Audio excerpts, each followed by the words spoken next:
نحمده ونصلي على رسوله الكريم. عزتمند مسلمانانو، نبی علیه الصلاة والسلام چې کله د دنیا نه رحلت کو نو حضرت جبرائیل علیه الصلاة والسلام او حضرت اسرائیل علیه الصلاة والسلام لرالل.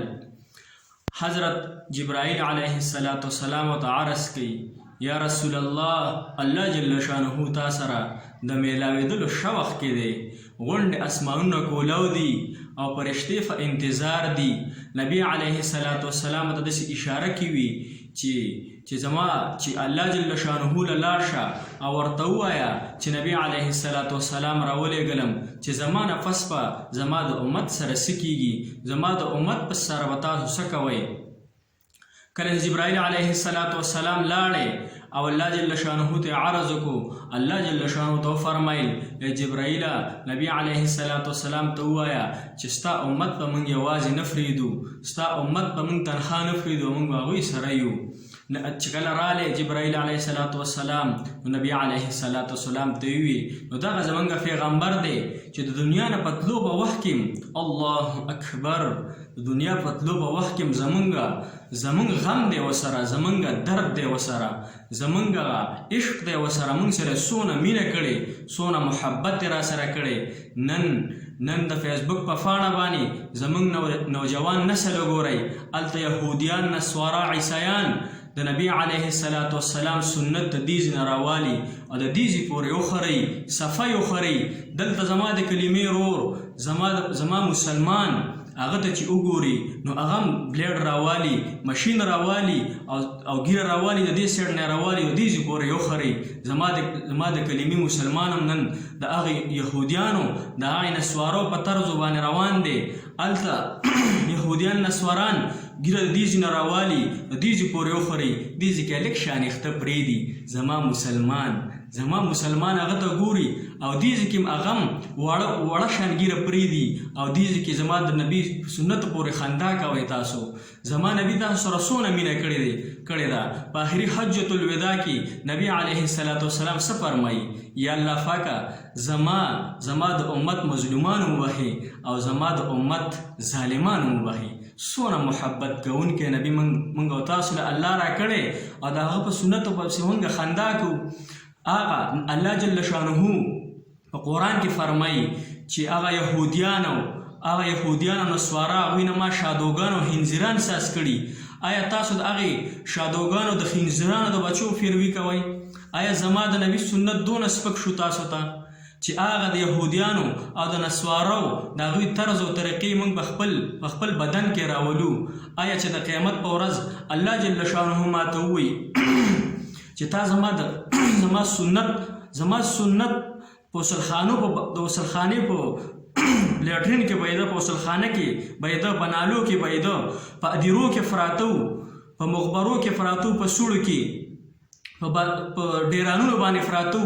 آیا پایازه تا زما د سنت هلاکېده، زما د سنت استهزا کېده، تا څونه جړلي دي، تا څونه درد کړی، تا زړه کې څونه خفګان کړی، تا د خلکو سره څونه رشتهداري پرېښودې ده.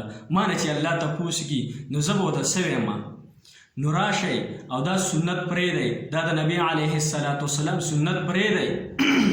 نبی علیه الصلاة والسلام به د قیامت په ورځ هم زموږ دپاره وایي یا امتي امتي، یا امتي امتي، یا الله زما د امت په څه کېږي؟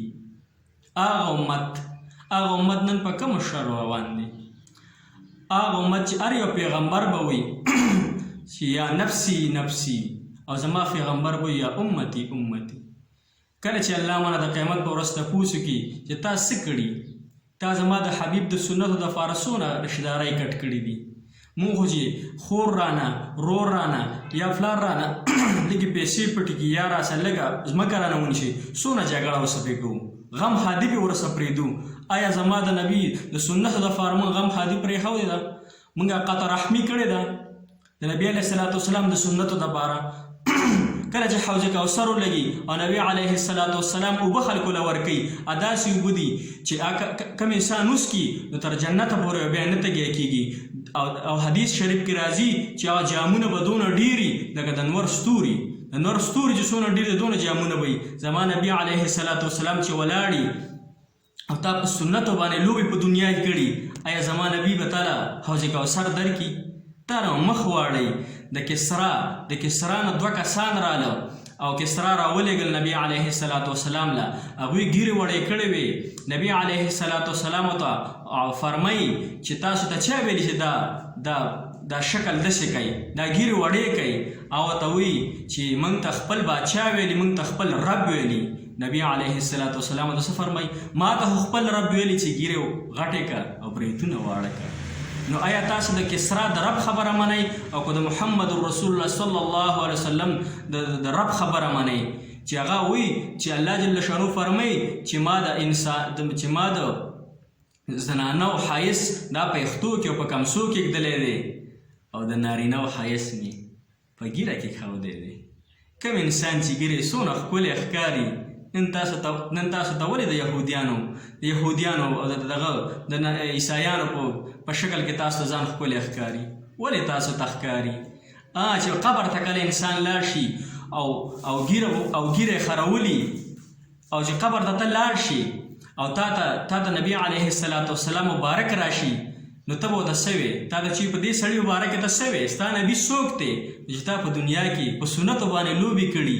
نو ته به ورته څه وې؟ لا ادري، ما ته خو پته نشته دی. نو بیا خبرې هغه فرشتو سره یو ګرځي چې په هغې ګرز باندې سړی ووینو او یا الله څه په ځمکه کې ننوځي او د قیامته پورې به دغه معامله ورسره کوي. نو الله جل شانه مقرره کړې ده او د هغه یهودیانو او نسوارو زندیقانو د طرز و طرز پریدو. موږ الله پیدا کړي، زموږ پیغمبر نبی علیه السلام دی، نو بیا ولې د یهودیانو په طرز باندې زندگی تیرو؟ ولې زما د حبیب سنت نن شهیدان کیږي؟ ولې زما د نبی علیه السلام په سینه باندې قلم راښکلی کیږي؟ دونه سوچ خو پکار دی چې زموږ سره خپل محبوب صلی الله علیه وسلم څونه مینه کړي. او ډېر ملګري دا وایي چې واده وکړم بیا به ګیره پرېږدم. د انګلینډ یو کس و، انګلینډ د پاکستان و، د کراچۍ په انګلینډ کې پیدا شوی، هغه خپل مور او پلار پاکستان ته راوستو. تبلیغیان حضرات ملګري ګرځېده، هغوی بوتو وی راځه زموږ سره جومات کې لږ کښېنه او لږه خبره واوره. هغوی چې ورسره جومات ته تللی دی ملګری، لږه خبره یې اورېدلې ده، نو هغه باندې اثر شوی دی او 4 میاشتې ولګولې. کله چې بیا د تبلیغ نه چې کله بیا رالې کور ته رالې، پلار کور ته نه پرېښودو، ملګرو بیا راضي کو چې ستا بچی دی ته کور ته پرېږده. چې بیا کله کور ته رالې پلار ورته څه وایي؟ الله اکبر. پلار ورته څه وایي؟ بچیه تا ولې ګیره پرېښودې ده؟ تا له به څوک اوس ښځه هم نه درکوي. بچی ورته څه وایي؟ یا بابا جانه زما د رب نبی چې کوم دی حضرت محمد صلی الله علیه وسلم، ما د هغه سنت ژوندي کړي دي،